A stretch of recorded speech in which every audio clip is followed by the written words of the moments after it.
Bom dia, galerinha, tudo bem? Então, para a gente dar continuidade, então, o comecinho do nosso conteúdo que vocês viram na aula passada, que foi sobre entender a regra do octeto, né? As estruturas das ligações, como montar as ligações químicas, a gente vai ver agora cada uma daquelas ligações que eu apresentei lá no final da aula, né? Que era a ligação iônica, covalente e a metálica.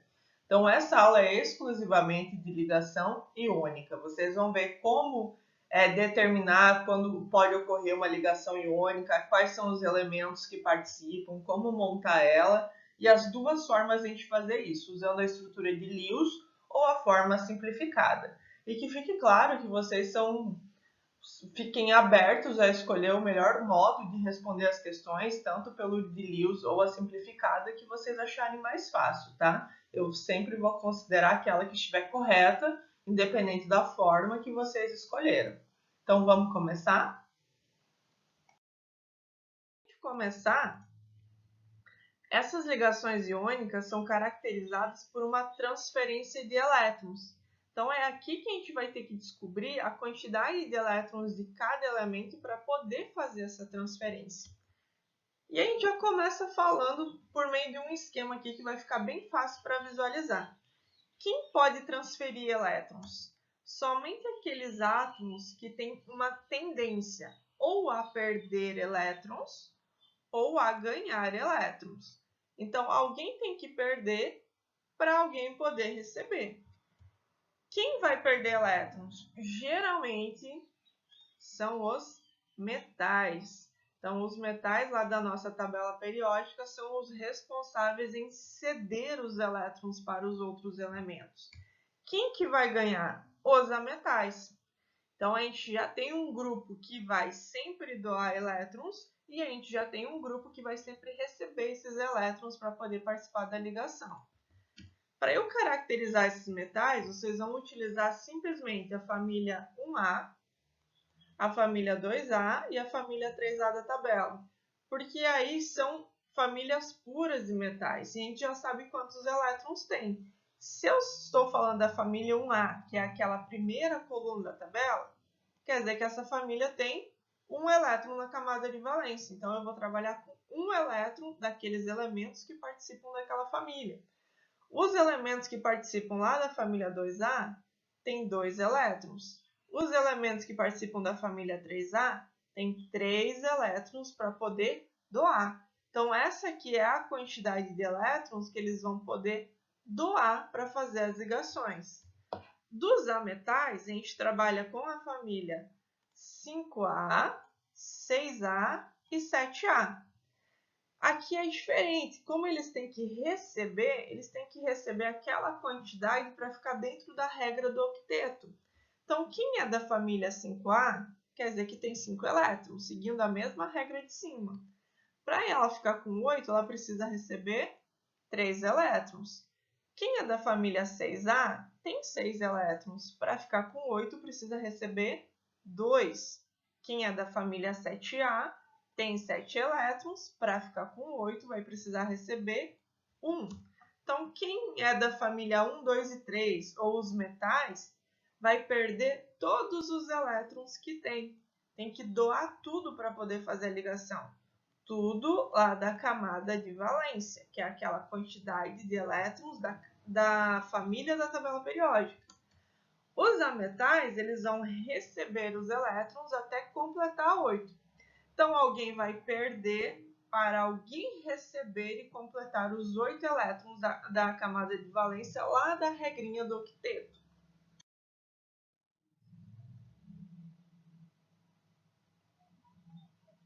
Como que vocês vão visualizar isso?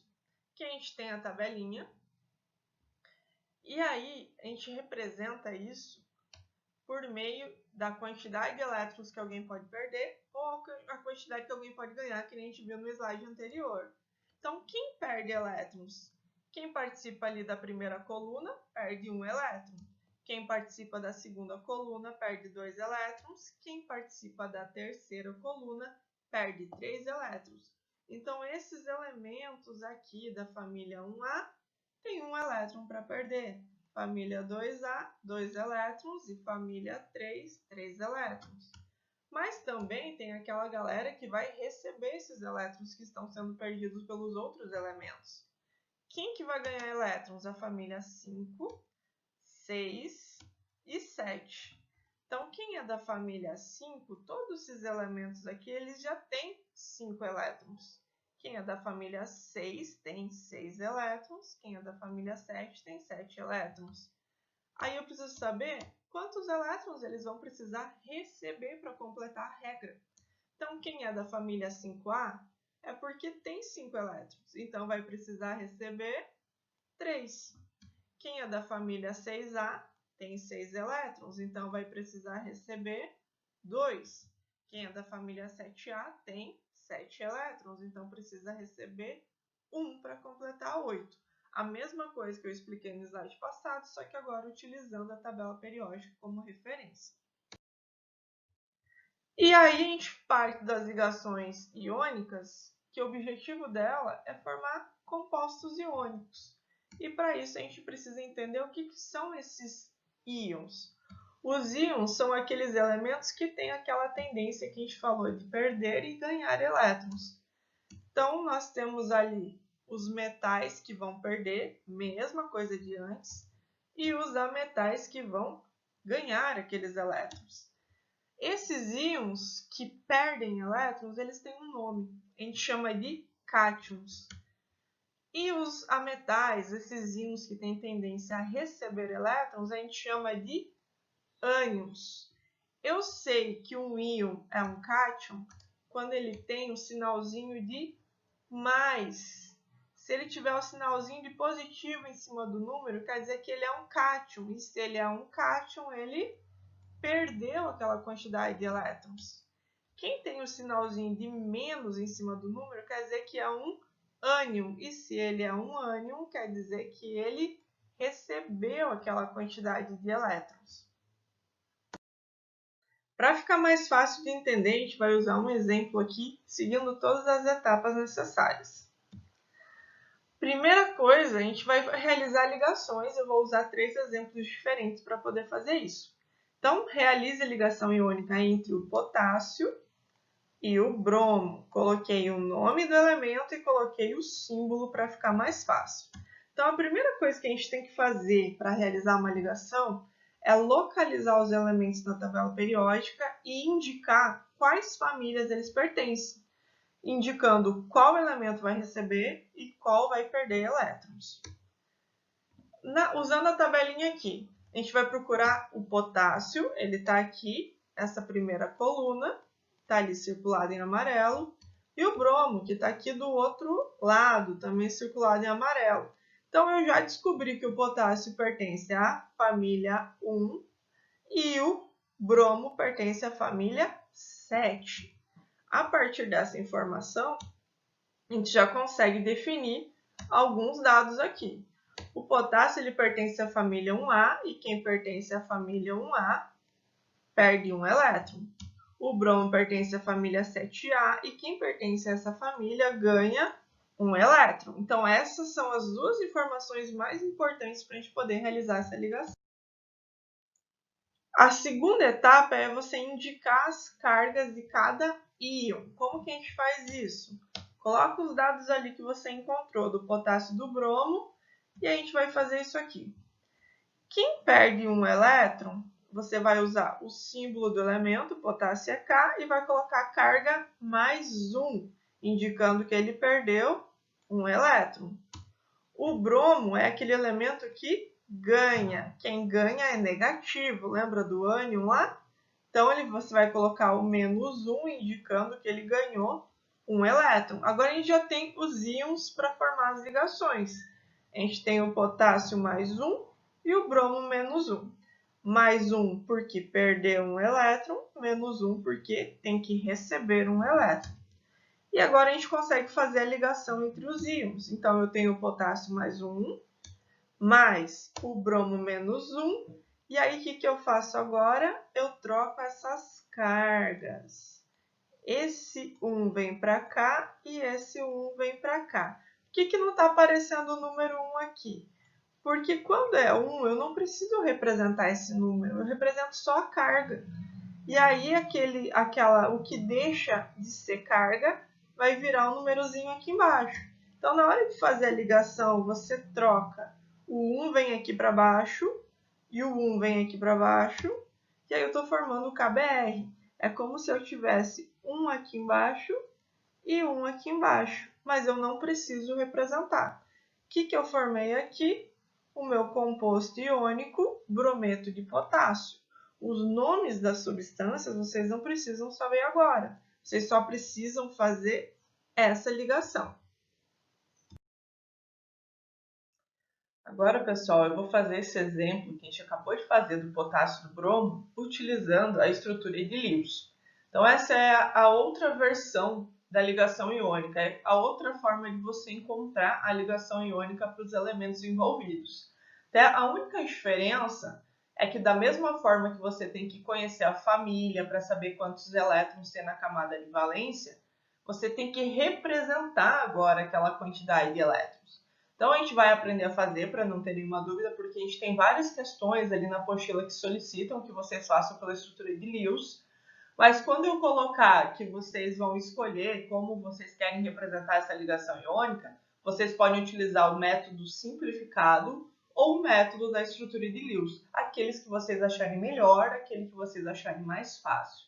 Eu vou considerar aquele que estiver correto, né? Independente do uso de qual seja, daqueles que vocês vão escolher, se estiver corretamente representado, para mim está tudo bem. Então vamos começar lá para ver como é que faz? Então, da mesma forma que o exemplo anterior ele pediu para você realizar a ligação entre o potássio e o bromo, a gente vai fazer a mesma ligação, só que agora a gente vai representar essa ligação. Então, eu sei que o potássio ele pertence à família 1A, nós acabamos de ver isso. Se ele é da família 1A, ele tem um elétron para doar, quer dizer que ele tem um elétron na camada de valência. E esse elétron ele tem que ser representado. Então, a gente vai usar essas bolinhas que representam a quantidade de elétrons do elemento. Se eu pegar o bromo, eu sei que ele é da família 7A, então ele tem que ter 7 elétrons. Então, a gente vai colocar 7 bolinhas ao redor dele, representando os 7 elétrons. O que acontece? Quem que tem tendência a perder elétrons? Quem é da família 1, 2 e 3. Então, o potássio nessa ligação é quem vai ceder um elétron para o bromo completar a sua camada de valência com 8 elétrons. Lembra da regra do octeto? Quem recebe elétrons tem que completar a camada de valência com 8 elétrons, salvo algumas exceções. Ok, então eu já sei que o potássio vai ceder o elétron para o bromo. Aí eu continuo aqui a minha ligaçãozinha e agora eu sei que quem perde elétron é o cátion e ele vai ficar agora com esse sinal de positivo. Isso indica que esse mais 1, né? O 1 eu não preciso representar, só coloco o sinal. Ele representa que o potássio doou um elétron para o bromo. E aí o bromo tem que ser representado, como ele completou seus 8 elétrons, ele vai representar aqui, por causa desse menos, esse sinal de menos indica que ele recebeu aquele 1 elétron do potássio. Continuando a nossa ligação, agora eu só quero os íons. Eu não quero mais a representação dos elétrons. Então, você tem o potássio mais 1 e o bromo menos 1. Aqui, para finalizar a ligação, é a mesma coisa que a gente fez antes. Eles têm que trocar essas cargas. Então, esse mais 1 vem aqui para baixo, esse menos 1 vem aqui para baixo no potássio. E aí, para finalizar, eu vou ter o composto iônico KBr, que é o que eu chamo de brometo de potássio. Esses nomes a gente vai ver depois quando definir bem ácidos, bases e sais para vocês olharem. Então, é a mesma coisa que a gente fazia antes no finalzinho, só que agora, em vez de eu colocar a família e a quantidade de elétrons por extenso escrito, eu represento pelas bolinhas. Então, é a mesma coisa. Quem continua cedendo continua sendo cátion, continua sendo representado pelo mais, né, pelo sinal de mais, e quem é ânion continua sendo representado pelo sinal de menos, indicando que ele recebeu. Ocorre a troca de cargas da mesma forma, ou você pode ir simplesmente olhar aqui, ó.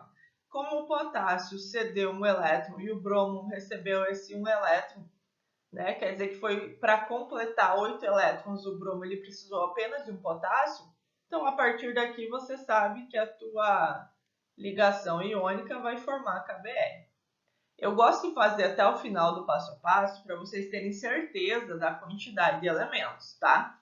Mas como a gente já sabe que o potássio CD1 e não foi preciso eu colocar mais nenhum bromo aqui para poder justificar essa ligação, eu já formei KBr desde o início. Como que é o problema para isso aqui? Quando eu tenho que representar a estrutura de Lewis para uma substância que vai ter 9 quantidades de elementos, 6, 7, 4, porque aí ele dá muito mais trabalho. Então eu prefiro usar a forma simplificada, que é essa aqui, né? Onde você representa por meio das cargas a quantidade de elementos que está participando da ligação. Ok? Os próximos exemplos eles continuam pela forma simplificada, mas vocês optam pelo aquilo que vocês acharem melhor. Eu acredito que vocês vão optar pela simplificada porque ela é mais rápida. Depois que vocês pegaram o jeito, né? Verificou a família do elemento, sabe quanto que ele perde, quanto que ele ganha, só faz a troca de carga e você já tem a substância final. Beleza? Mas isso fica a critério de vocês. No segundo exemplo, nós vamos realizar a ligação iônica entre o cálcio e o bromo. Então, a primeira etapa é a mesma de antes, localizar os elementos na tabela periódica e indicar qual família ele pertence para saber quem perdeu e para saber quem recebeu. Aí a gente tem a tabelinha aqui. A gente vai descobrir que o cálcio ele está aqui na segunda família, a segunda coluna. E o bromo está aqui, a gente já trabalhou com ele antes, na família 7A. Então, a gente já tem a família que cada um pertence, então eu sei quem perde e quem recebe elétrons. O cálcio e o bromo, o cálcio eu sei que ele pertence à família 2A, a gente descobriu ali na tabela, então ele vai perder 2 elétrons, porque é a quantidade de elétrons da família. O bromo é da família 7A, então ele precisa receber 1 elétron para ficar com 8. Aí eu tenho que indicar as cargas de cada íon. Se o cálcio é da família 2A, ele vai perder 2 elétrons. Se o bromo é da família 7A, ele vai ganhar 1 elétron. E agora eu tenho que representar isso aqui em forma de íon. Então você vai fazer lá, como o cálcio perdeu 2 elétrons, esse 2 vai ficar 2 mais quando eu quero representar no íon. Então você vai usar o símbolo do cálcio e vai colocar 2 mais, porque indica que ele perde 2 elétrons. Para o bromo, eu sei que ele ganha 1 elétron.